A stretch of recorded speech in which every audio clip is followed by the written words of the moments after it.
현재 이스라엘 민족과 또 국가의 상징, 그것은 삼각형 두 개를 반대로 겹쳐 놓은 것 같은 소위 다비드의 별이라고 하는 저런 겁니다. 다비드의 별, 지금 이스라엘 국기가 보이고 있는데 다비드의 별. 사실 이 다비드의 별, 이거는 출처가 어디인지, 유래가 어떤 것인지, 그리고 왜 그게 이스라엘의 상징이 되었는지 정확하지 않아요. 다만 그냥 추측하기는 이 다비드의 별을 갖다가 히브리어는 그걸 마겐 다비드라고 하거든요. 이 마겐 다비드란 말은 정확히 번역하면 다윗의 방패입니다. 다윗의 방패. 그래서 이게 다윗 왕가의 일종의 문장이 아니었을까. 보통 왕들은 문장이 있잖아요. 그러니까 다윗 왕가의 문장이 아니었을까라고 추측을 해보는 겁니다. 그런데 이것이 유대인들의 상징으로 공식적으로 사용된 것은 1897년 제1차 시온주의 운동이 일어났을 때, 그때 시온으로 돌아가자 하면서 이스라엘을 회복하기 위해서 돌아가는 운동이 일어났을 때, 그때 상징으로 바로 이 다비드의 별이 사용되었습니다. 근데 사실 이것이 역사적으로 가장 유명한 것은 그때가 아니라 바로 히틀러 나치 때, 나치가 유대인들을 학살을 했잖아요. 홀로코스트라고 해서. 그때 유대인들한테 전부 다 붙인 게 뭐예요? 이 다비드의 별을 노란색으로 별을 붙입니다. 그게 가장 역사상 유명한 이 다비드의 별의 등장이죠. 그래서 그런지 1948년도에 이스라엘이 독립하면서 바로 국기에 이 별을 집어넣었어요.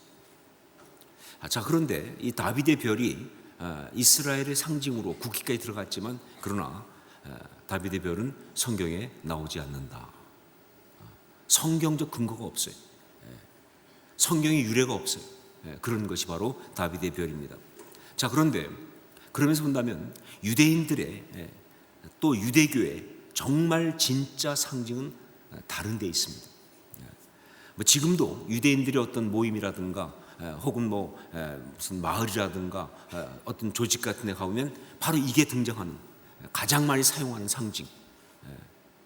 베ን구리온 공항에 가도 있고 예루살렘에도 있고, 그게 바로 뭐냐면 메노라라고 하는 등잔대입니다. 메노라. 지금 여러분들이 그림 보시는 저게 바로 메노라입니다.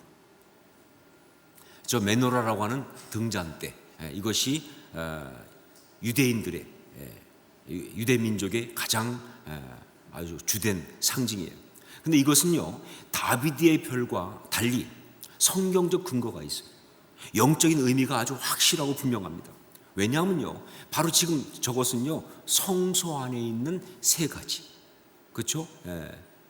상과 등잔대와 그리고 분향단, 세 가지거든요. 바로 그 성소 안에 있는 세 가지 가운데 하나이기 때문에, 저는 제가 볼 때 이렇게 생각합니다. 정말 진정한 하나님 백성의 상징은 무엇일까? 그건 바로 메노라다. 정말 진정한 하나님 백성의 상징은 메노라다. 지금 유대인들이 사용하고 있는 것처럼 진정한 하나님 백성의 상징은 메노라다. 자, 그 메노라 등잔대를 보면서, 자, 거기서 우리가 뭘 뽑을 수 있냐? 그렇기 때문에 하나님 백성은 어떻게 살아야 하는가? 하나님 백성은 어떻게 살아야 하는가? 특별히 예배자로서 하나님의 사람들은 어떻게 살아야 하는가? 어떻게 해야 하는가? 하는 것을 볼 수가 있는데, 바로 그 비밀을 오늘 우리가 또 함께 성소 안에 있는 등잔대를 통해서 보기 원하는 겁니다. 자, 먼저 우리가 봐야 될 것이 있어요. 등잔대는요, 그것이 무엇으로 만들었고 그게 어디에 있든지 간에 등잔대는 등잔대다 하는 거예요. 그게 정금으로 만들고 거기 특별한 꽃 형상을 조각했고 7가지가 돼 있고 꽃받침이 어떻고 별수리 다 나와도 말이죠, 그건 결국 뭐냐, 7개의 등잔을 올려놓는 등잔대라는 사실은 분명한 겁니다. 자, 이 메노라라는 말도 그 뜻이에요. 메노라라는 말도 원래 노르라는 말에서 왔는데, 이 노르가 뭐냐, 빛이에요. 그러니까 이건 그야말로 등잔대입니다. 빛을 비추는 그런 거예요. 자, 여기서 등잔대의 메시지가 분명합니다. 그게 성소에 있어요. 무슨 뜻이냐? 바로 예배를 통하여 우리 심령 속에 일어나는 역사는 빛이요 밝음이다, 그런 것입니다. 예배를 통해서 우리 심령 가운데 일어나는 정말 중요한 역사는 뭐냐? 그건 빛의 역사, 밝음이어야 한다는 거예요. 그래요. 예배는요, 그 자체가 빛으로 나오는 것입니다. 하나님을 피해서 숨는 건 어둠으로 가는 것이고, 예배는 빛으로 나오는 거예요. 그렇기 때문에 예배를 통해서 모든 심령은 다 빛으로 바뀌어야 되는 거예요. 그 마음에 어둠이 가득했다 할지라도 말이죠, 그 마음이 캄캄했다 할지라도 예배 드리면서 그 마음이 빛으로, 밝음으로 바뀌어야 되는 거예요. 여러분, 예배가 어둡다면, 예배가 침침하다면, 예배하는 사람들이 여전히 어두움 가운데 그냥 있다고 한다면 그건 절대로 예배가 아니다는 거예요. 여러분, 예배 가운데 올 때야 정말 여러 가지 마음으로 올 수 있지요. 그러나 예배 가운데 그 모든 마음이 바뀌어야 돼요. 어떻게? 밝음으로. 그래서 예배는 밝아야 합니다. 예배는 밝음 가운데, 빛 가운데 있어야 예배인 거예요. 이게 중요한 거예요. 제가 개인적으로 가장 기억에 남는 예배 중에 한 가지, 그것은 멕시코 유카탄 반도, 거기 칸쿤 그 근처의 어느 시골에서 있었던 예배 경험이었습니다. 우리가 보통 칸쿤 그러면 세계적인 휴양지로 유명하죠, 그렇죠? 정말 그 라군이라고 하는 이 바닷가, 호수가 같은 거 옆으로 해가지고 호텔 조나라고 하는 곳에 호텔이 얼마나 많은지 말이죠. 정말 진짜 전 세계에서 몰려오는 곳 중에 하나예요. 기가 막히고 뭐 휘황찬란하고 너무나 많이 화려한 곳이고, 그런데 사실 그 칸쿤 가보면요, 바로 거기서 불과 얼마 안 떨어지면요, 너무 가난한 사람들이 살아요. 그 사람들은 호텔 조나에 못 들어갑니다. 너무 힘들고 어려운 삶이 살아요. 그래서 저희가 한번 갔을 때 그 호텔 존나 거기서 칸쿤에서 한번 사역자들 무슨 회의를 한 적이 있었어요. 우리 멕시코 선교하는. 그랬더니 멕시코 목사님들이 처음에 그러는 게 우리 못 들어간다는 거예요. 못 들어오게 한대요.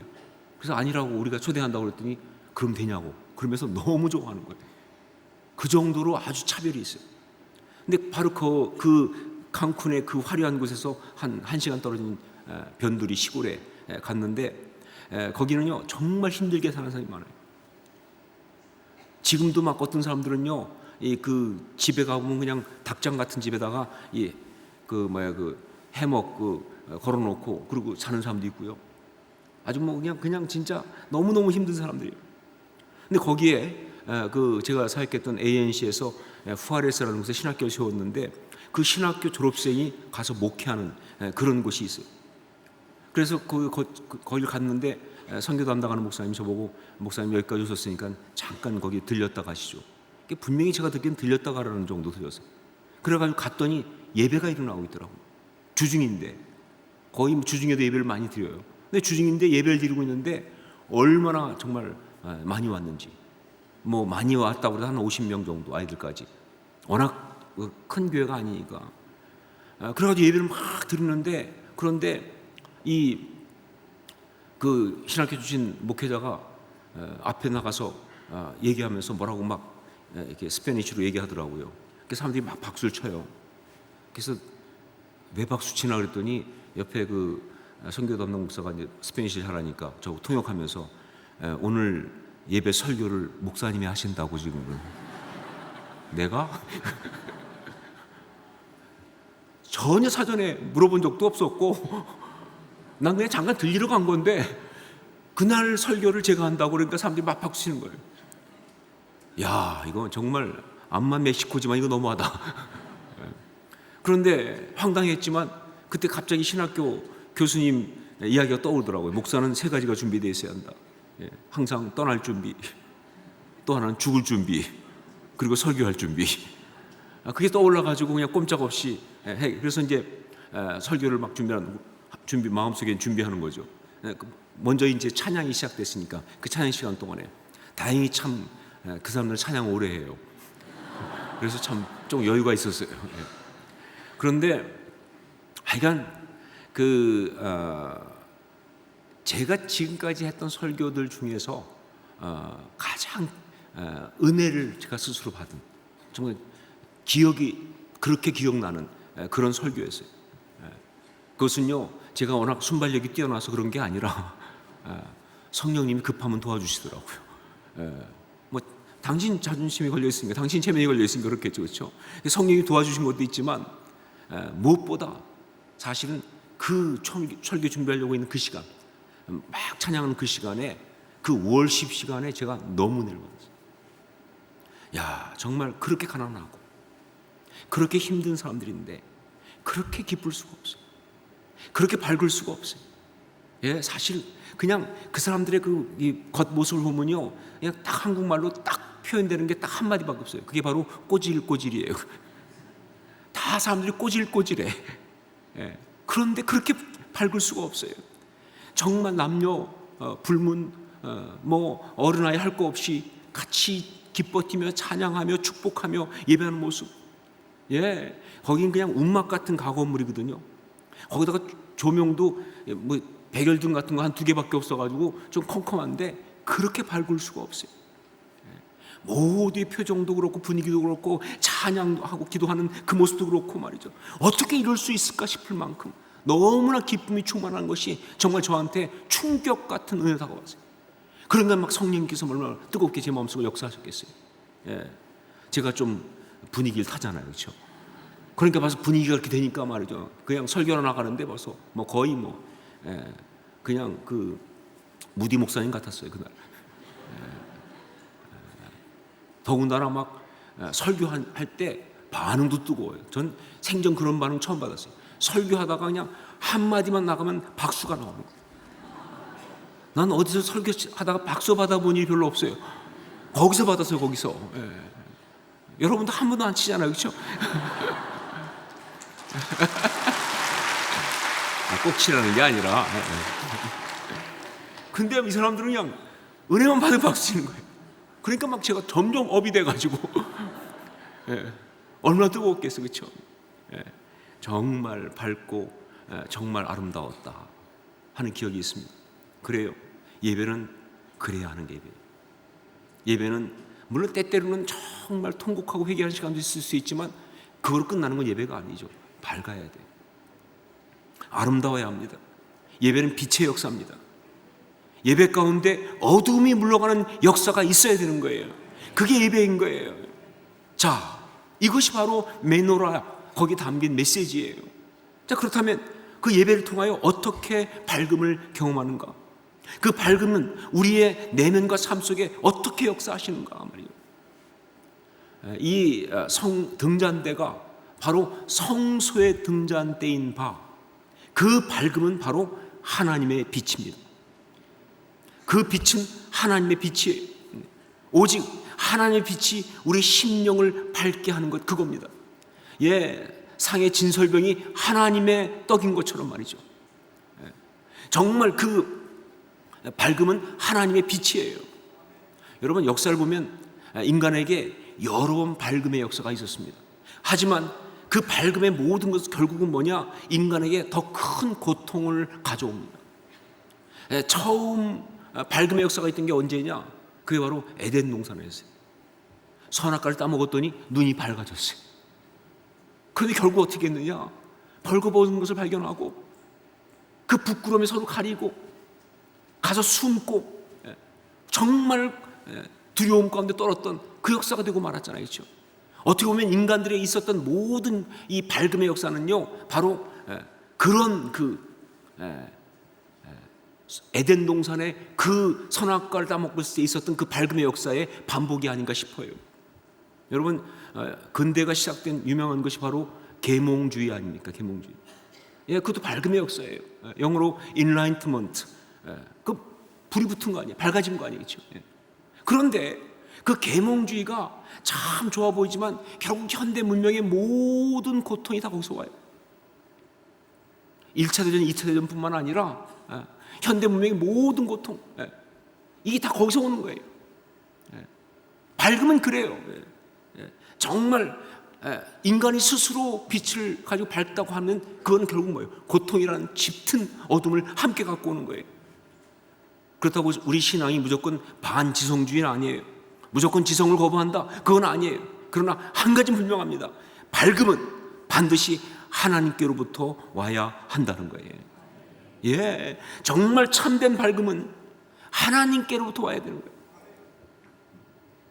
그게 어떤 것이든 간에 정말 밝음은 하나님께로부터 와야 한다. 자, 그렇다면 하나님께로부터 밝음이 어떻게 오는가? 이 등잔 때는요, 정금으로 살구꽃 형상의 등잔 받침을 조각하게 돼 있어요. 꽃받침을. 그런데 여기서 한 가지 질문이 나옵니다. 왜 하필이면 살구꽃이냐? 그냥 예뻐서? 그거 절대로 아닙니다. 거기에 의미가 있어요. 여러분, 이 살구나무, 이게 우리말 번역인데 정확히 말하면요, 그거는 살구나무가 아니고 영어 번역 그대로 아몬드예요. 아몬드. 살구가 아닙니다. 아몬드예요. 그러니까 영어 번역 보면요, 살구 같으면 애프리코트라는 말 써야 되는데 그 말이 안 썼어요. 그냥 아몬드 그랬습니다. 아몬드. 그럼 왜 그러면 우리말 성경은 그걸 살구나무로 번역했느냐? 그때 번역할 때 아몬드가 없었으니까. 훈민정음에 아몬드가 안 나오거든요. 우리가 그때 당시 우리나라에는 아몬드가 없었어요. 그래서 그 표준 세번역 보면은 우리나라 말로 억지로 번역하냐고 어떻게 번역하면 감복숭아라고 번역했어요. 근데 감복숭아는 그게 편도나무거든요. 그게 아몬드 맞아요. 그런데 안 쓰는 말이에요. 아무도 모르잖아요. 감복숭아가 뭔지, 그렇죠? 안 쓰는 말이에요, 사실은. 아몬드라는 것은 우리나라에는 잘 없는 그런 거기 때문에, 그러다 보니까 번역할 때 이 살구나무로 번역한 거예요, 아몬드를. 자, 그렇다면 그럼 왜 하필이면 아몬드냐? 히브리 대학 교수로서 유대 어떤 그 역사에 좀 정평 있는 사람은 그걸 가지고 이렇게 해석을 했더라고요. 이 아몬드 꽃이 겨울 지나고 봄이 되면 가장 먼저 핀다는 거예요. 그래서 이 아몬드를 새긴 것이다. 왜냐하면 생명과 능력을 강조하려고. 대단히 일리가 있는 말이지만 그러나 성경적 근거는 없습니다. 성경적 근거는 없는 거예요. 그러면 성경적으로 볼 때 정확한 의미가 뭐냐? 그건 바로 이 아몬드라고 하는 히브리 단어의 그 의미가 있어요. 이 아몬드란 말은요, 히브리어로 샤카드란 말을 씁니다. 샤카드. 그런데 이 샤카드라는 것은요, 그 뜻이 무슨 뜻이냐? 원래 샤카드란 말의 뜻은요, 경계하다, 잠자지 않다, 밤샘하다, 방심하지 않다, 이런 뜻이에요. 바로 그 의미를 담은 것이 바로 샤카드예요. 아몬드예요. 그게 바로 메노라예요. 자, 그게 성소에 있다는 게 무슨 뜻이냐? 어떤 메시지가 나오고 있느냐? 거기서 뭐가 떠오릅니까? 성경 어느 말씀이 떠오릅니까? 바로 시편 121편이 떠오르는 거예요. 우리 시편 121편을 함께 같이 한번 읽도록 하겠습니다. 시편 121편 함께 읽습니다. 내가 산을 향하여 눈을 들리라. 나의 도움이 어디서 올까? 나의 도움은 천지를 지으신 여호와에게서로다. 여호와께서 너를 실족하지 아니하게 하시며 너를 지키신 이가 졸지 아니하시리로다. 이스라엘을 지키시는 이는 졸지도 아니하시고 주무시지도 아니하시리로다. 여호와는 너를 지키시는 이시라. 여호와께서 내 오른쪽에서 내 그늘이 되시나니 낮의 해가 너를 상하게 하지 아니하며 밤의 달도 너를 해치지 아니하리로다. 여호와께서 너를 지켜 모든 환난을 면하게 하시며 또 내 영혼을 지키시리로다. 여호와께서 너의 출입을 지금부터 영원까지 지키시리로다. 이게 메노라예요. 그 불은 꺼지지 않습니다. 그 불은 지금도 우리 인생을 지켜보고 계시는, 살피시는 하나님의 빛입니다. 그건 하나님의 사랑이에요. 하나님의 역사하심이에요. 그래서 거기다가 샤카드를 새기는 거예요. 이렇게 하나님께서 너를 지키신다. 졸지도 아니하시고 주무시도 아니하시고. 그러니까 하나님은 너를 절대 실족하지 않게 할 것이다. 너를 붙잡아 주신다. 그 메시지를 주는 것, 이것이 바로 메노라예요. 이 단어가 바로 이런 뜻인 것을 갖다가 가지고 말씀하신 것이 유명한 것이 예레미야 1장에 나옵니다. 예레미야 1장 11절 12절 보니까 여호와의 말씀이 또 내게 임하니라. 이르시되 예레미야야 내가 무엇을 보느냐 하시매 내가 대답하되 내가 살구나무 가지를 보나이다. 여호와께서 내게 이르시되 내가 잘 보았도다. 이는 내가 내 말을 지켜 그대로 이루려 함이라 하시니라. 하나님의 신실하심, 하나님의 섭리, 절대로 중간에 달라지지 않는 함부로 바뀌지 않는 말이죠. 지금도 우리 가운데 역사하시는 바로 그것, 바로 그것을 깨닫고 그 신실하신 하나님을 만날 때 그때 우리 심령 가운데 일어나는 게 바로 뭐냐? 그게 바로 빛의 역사. 우리는 어떻게 밝아지느냐? 바로 그 하나님을 알 때. 여러분, 언제가 어둠이냐면요, 하나님이 나를 떠났다고 생각할 때 어둠이잖아요. 언제가 고통입니까? 하나님이 안 계시다고 생각할 때 고통이잖아요. 하나님 날 잊었다고 생각할 때 고통이잖아요. 얼마나 캄캄합니까? 그런데 아니에요. 보니까 아니, 하나님 나 안 떠나셨어요. 하나님 나 버리지 않으셨어요. 하나님 나 기억하고 계세요. 지금도 지켜보고 계세요. 사실은 나만 내가 몰랐지 하나님은 내 곁에 계셨어요. 나와 함께 계셨어요. 이걸 깨닫는 순간 말이죠, 바로 내 안에 일어나는 역사가 빛의 역사인 거예요. 그게 바로 메노라예요. 그게 메노라입니다. 그래서 우리 성소 예배에서 정말 중요한 게 뭐냐? 눈을 열어서 보는 겁니다. 바로 그 하나님을 보는 거예요. 그 하나님의 신실하심을 보는 거예요. 눈을 열어 보기만 하면 하나님, 그 신실하신 하나님을 볼 줄로 믿습니다. 우리가 안 봐서 모르는 거예요. 근데 눈을 보니까 아니, 하나님 나 알고 계셨네, 함께 하셨네, 다 지켜보고 계셨네, 나와 함께 하시네, 이걸 보는 거예요. 그래서 정말 중요한 게 뭐냐? 이 성소 예배 가운데 이 메노라의 역사를 위해서 중요한 게 뭐냐? 눈을 열어서 본다는 거예요. 찬양 가운데 폴 멜로치라고 하는 사람이 만든 찬양이 있어요. 내 마음의 눈을 여소서. 영어 가사로는 Open the eyes of my heart, Lord. 사실은 이 찬양은 한국 말로 번역돼서는 그렇게 많이 안 불리는 것 같아요. 근데 영어권에서는 무지 많이 불립니다. 정말 Open the eyes of my heart. 내 마음의 눈을 내 눈을 열어서, 내 마음의 눈을 열어서 정말 주를 볼 수 있도록.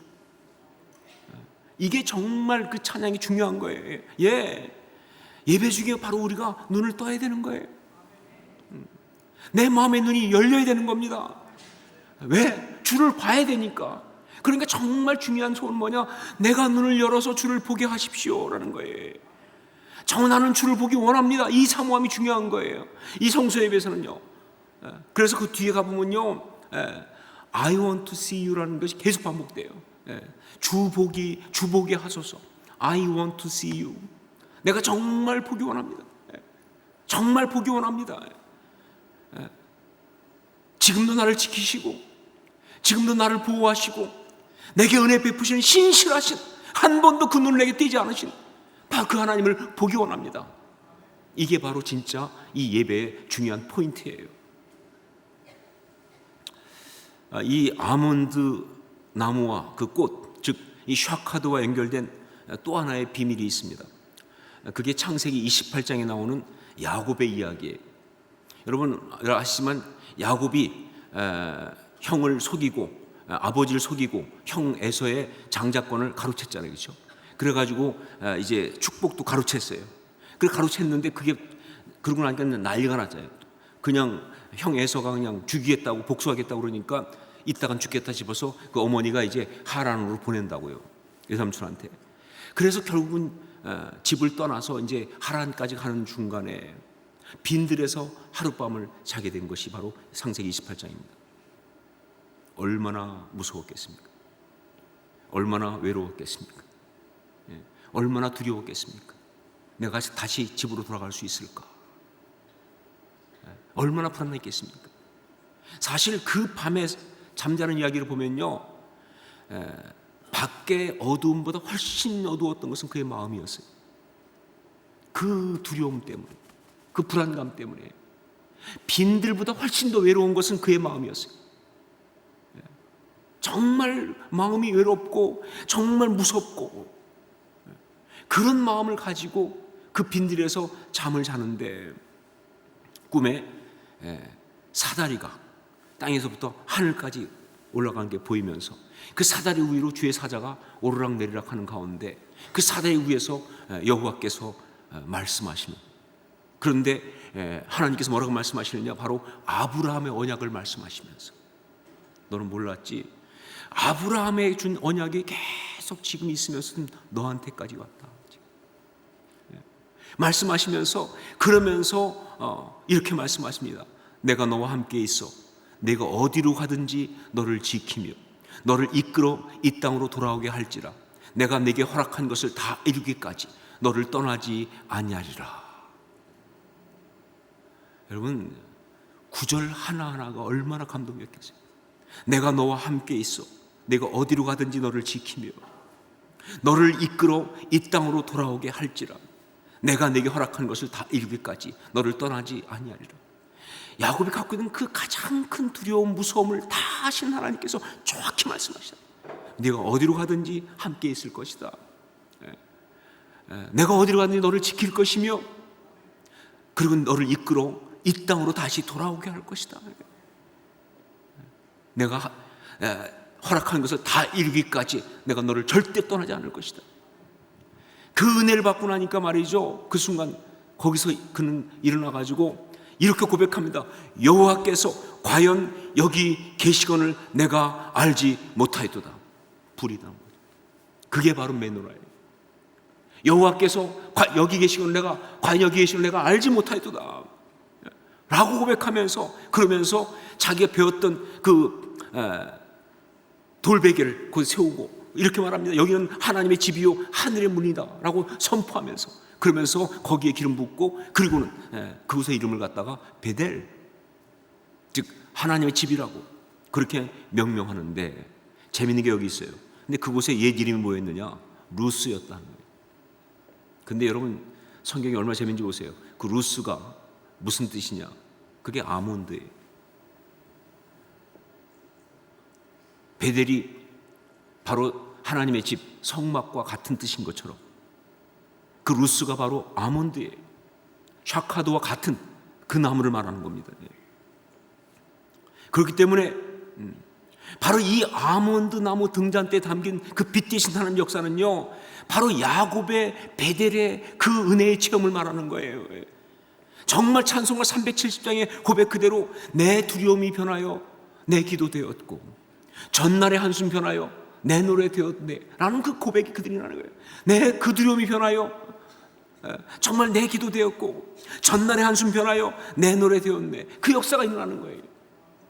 여러분, 그 찬송가 370장 이것은요 스토리가 있어요. 이 찬송 시를 지은 분은 그 엘리자 히윗이라고 하는 여자분인데, 이분은 그 독신이었습니다. 평생 독신으로 살았어요. 그런데 이분은 독신으로 살면서 정말 두 가지를 사랑했어요. 하나가 바로 하나님을 사랑했어요. 정말 하나님을 너무 사랑했어요. 그리고 또 한 가지가 자기가 가르치는 학생들을 사랑했어요. 평생 아이들을 가르치면서 그렇게 산 사람이에요. 자, 그런데 그렇게 정말 신앙인으로서 정말 하나님 주신 그 아이들을 정말 가르치고 섬기는 것을 갖다가 사명으로 알고 기쁨으로 하고 있는데, 어느 날 그 학교의 학생 중에 하나가 정말 문제아가 있었어요. 그래가지고 그냥 학교에서는 이 아이를 자르자, 그래서 그냥 자르려고 하는데, 근데 이 엘리자 히윗 이 선생님은 도저히 그냥 그를 포기할 수가 없어서, 그래서 자기가 그를 찾아갑니다. 아이한테 찾아가서 설득하고 권면하고 하려고 찾아갔는데, 그런데 이 학생이 뭐 안에 분노가 많았는지 선생님 말을 듣다가 갑자기 말이죠, 그 슬레이트, 그러니까 기와를 장을 들어가지고 이 히윗 선생님의 등골을 내려쳤어요. 얼마나 세게 쳤는지 척추뼈가 다 부서졌어요. 아주 정말 거의 죽을 뻔한 부상을 당한 거예요. 그래가지고 결국은 뭐예요? 어쩔 수 없이 이 전신 위에 이 그 기부스를 하고, 그러니까 이 석고 붕대를 감고, 그리고 병원에 있으면서 대소변을 다 받아내야 되는 거예요. 어떻게 할 수가 없으니까. 그러고 있는 상태 속에서 얼마나 힘들었는지, 뭐 마음속에 그 아이를 향한 분노도 아니 가서 좀 구해주려고 했는데 이럴 수 있나 싶은 것부터 시작해가지고, 그러나 그것보다 더 힘들었던 게 뭐냐면요, 내가 과연 다시 건강해질 수 있을까, 내가 평생 이러고 살아야 되는 거 아닐까, 척추가 나갔으니까요. 정말 그러면서 하나님이 과연 나를 기억하실까, 이런 생각까지, 너무너무 힘든 마음, 너무너무 정말 고통스러운 마음, 그러면서 막 그냥 그러고 있는 그 상황이 그때인데 병실에 한 흑인 여자가 와서 청소를 시작했어요. 그 당시만 하더라도 흑인이라고 하는 것은 뭐 거의 너무나 좀 무시당할 때고 거기다 청소까지 하고 그러니까 뭐 그렇게까지 그런 시대였죠. 그런데 그 청소하는 흑인 여자가 흥얼흥얼 찬송을 부르는데 너무나 정말 즐겁게 찬송을 부르는 거예요. 그래서 이 사람이 그러고 있으면서 생각하기를, 아니 뭐가 좋아서 이렇게 저렇게 찬송을 할까? 그래서 물었습니다. 아니 청소하는 게 뭐가 좋아 이렇게 찬송을 부릅니까? 그랬더니 그 흑인 여자분이 한 얘기가 뭐냐면 보면서, 예 물론 사는 게 어렵지요. 하지만 주님이 계시니까요. 주님이 노래할 수 있는 힘을 주시니까요. 충격을 받았어요. 아, 주님이 계신데 내가 왜? 그래서 그때 그 고백을 가지고 지은 찬송시가 이거예요. 주 안에 있는 나에게 딴 근심 있으랴. 여러분, 바로 그것이 또한 메노라의 역사였습니다. 마음의 밝음이 오기 시작하고, 그러면서 결국은 건강도 회복하고 나중에 평생 또 계속 아이들 가르침을 하면서 섬겼던 엘리자 히윗 여사의 이야기. 예, 이게 바로 메노라의 은혜, 메노라의 역사입니다. 자, 그리고 또 한 가지, 이 등잔 때에 직접적인 근원이 된 것, 바로 거기에도 하나님의 빛으로 밝아지는 그 역사의 비밀이 또한 그대로 드러나고 있어요. 이 등잔대, 이게 어디서 왔느냐? 이건 바로 출애굽기 3장에 나오는 호렙산 떨기나무에서 온 거예요. 모든 학자들이 다 동의합니다. 메노라의 오리지널은 바로 호렙산 떨기나무, 그 불붙은 떨기나무, 바로 그것이라고. 근데 여러분, 호렙산의 그 불붙은 떨기나무, 거기서 어떤 일이 일어났습니까? 예, 거기서 모세는 어떤 일을 경험했습니까? 예, 정말 거기서 경험한 것은 이거예요. 모세는 그때까지는요, 살아있지만 산 게 아니었어요. 장인의 양을 치면서 죽지 못해 사는 거예요. 그 사딱 말하면 안 되죠. 그건 산 게 아니에요. 예. 의미 없는 그 일을 하면서 소망도 없고 기대도 없고, 예. 정말 어떻게 될지 모르는 어떤 상황 속에서 그냥 하루하루 그냥 연명하고 있는 거예요. 그 삶에 무슨 열정이 있습니까? 그 삶에 무슨 소망이 있습니까? 아무것도 없죠. 그렇죠? 근데 그런 사람이 바로 거기서 여호와를 만나면서 그 삶이 바뀌죠. 정말 뭐 결과적으로 뭐 훌륭한 뭐 이스라엘의 출애굽의 리더가 돼서, 아니 그거 중요하지 않아요. 그거 중요하지 않아요. 제가 지난 월요일에 우리 노예 때 목사 안수식에서도 권면하면서 잠깐 얘기했지만, 솔직히 말하면요, 출애굽 역사로 얘기한다면 모세는 실패했습니다. 가나안에 못 들어갔잖아요. 근데 아무 문제가 되지 않아요. 그게 중요한 게 아니에요. 하나님과 함께 동행했으니까, 정말 그렇게 사랑하는 하나님을 섬겼으니까, 하나님이 주신 그 열정을 가지고 살았으니까, 정말 최선을 다하고 아름답게 섬기는, 결과가 되든 안 되든 중요하지 않아요.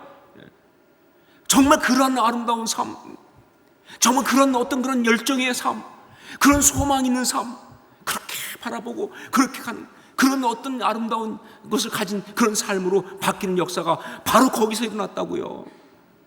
그게 바로 메노라의 역사예요. 그게 바로 예배 가운데 있는 메노라의 역사예요. 예, 정말 예배 가운데 어떤 일이 일어나는데 삶의 의미를 잃은 사람들이, 삶의 방향을 잃은 사람들이, 그래서 정말 그 삶에 열정도 없고 소망도 없이 사실은 하루하루 그냥 죽어가는 어떤 인생들이 말이죠. 살아가야 하는데 죽어가는 거예요, 사실은요. 솔직히 말하면 수없이 많은 사람이 그러지 않아요? 우리도 그렇지 않아요? 예, 정확히 말하면 오늘도 하루만큼 더 죽은 거죠. 그렇죠? 오늘도 하루만큼 더 죽은 거 아니에요? 예. 그렇게 살아가는 모든 사람들이 말이죠, 정말 그 예배 가운데 하나님 만나면서 정말 나를 찾아오시고 나를 기억하시고 내 이름을 아시면서 나에게 그 삶의 아름다운 의미를 주시는, 거룩한 사명을 맡기시는 그 언약의 말씀, 사랑을 받는 순간에 그 인생이 바뀌면서 정말로 아름다운 소망과 열정으로 힘있게 살 수 있는 그런 역사가 일어나는 곳, 그게 바로 메노라의 역사예요. 그게 예배 가운데 일어나야 돼. 그래서 예배 가운데 있는 사람들 보면요, 예배 끝나고 나갈 때 말라기에 뭐예요? 외양간에서 나온 송아지같이 뛰리라. 기쁨으로 충만히 달려나가는 거예요. 열정이 있으니까. 자, 또 하나, 이 샤카드에서 발견할 수 있는 또 중요한 것, 이 샤카드, 이것이 바로 이 살구나무라고 우리는 번역했지만 이것이 아론의 지팡이와 연관이 있습니다. 민수기 17장 보면요, 그 16장에도 사건이 나오지만 이 아론의 리더십에 대해서 사람들이 이의를 제기했어요. 그랬더니 하나님께서 어떻게 했느냐, 모든 지파의 리더들의 지팡이를 갖고 오라고. 그 지팡이를 쫙 갖다 놓고 뒀는데 그 중에서 레위 지파의 대표인 아론의 지팡이에서만 싹이 나고 거기서 살구 열매가 열리는 역사가 일어난 거예요. 그러면서 하나님은 그것을 갖다가 이 증거의 앞, 즉 지성소에 두라고까지 말씀하시는 거예요. 자, 이 이야기는 무슨 뜻이냐? 여기서 지금 보여주신 하나님의 어떤 은혜는 어떤 것이냐? 하나님은요, 당신의 사람들을 이렇게 보증하신다 그 뜻이에요. 하나님이 택하신 당신 사람들을 이렇게 세워주신다 그거예요. 그래요. 이 메노라의 은혜, 이것은요, 한마디로 하나님이 내 편 되신 은혜예요. 하나님이 내 편 되신 은혜예요. 여러분, 하나님이 내 편 되신 은혜를 받게 되면요, 세상에 어떤 공격과 어떤 비난도 두렵지 않습니다. 아니, 하나님이 내 편이신데, 하나님이 나를 지켜주시는데 뭐가 문제예요 도대체? 마귀가 어떻게 할 수 있겠어요 그걸? 이게 정말 중요한 메노라의 은혜예요. 한 여자 집사님이 간증하는 걸 들었는데, 이분이 그 가족 가운데 혼자만 믿어요. 그런데 집안에 어떤 일이 있었는데 정말 억울하게 공격을 받은 거예요. 이분 비난도 받고 막 정말 그렇게 막 온 가족들이 다 자기를 공격하고 비난하고 막 그러는데 심지어 자기 남편조차 거기에 합세하더라는 거예요. 그때 자기는 알았대요. 왜 남편인지를. 이게 남의 편이었구나. 내 편이 아니었구나. 정말 너무 화가 나가지고 이걸 뒤집어 엎어, 이걸 그냥 다 박살내. 그냥 누군 성질 없어? 누군 말할 줄 몰라? 막 다 뒤집어 버리려고 말이죠.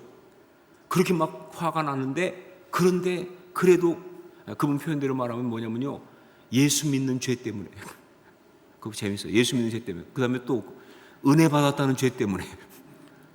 그래서 그렇게 못하고 그냥 다 그 아무 말 못하고 정말 지옥 같은 마음으로 예배드리러 와서 기도하는데 하나님께서 기도 가운데 말씀하시더라는 거예요. 첫마디가, 너 정말 억울하겠다. 야, 우리 하나님은 아주 단수가 높으세요.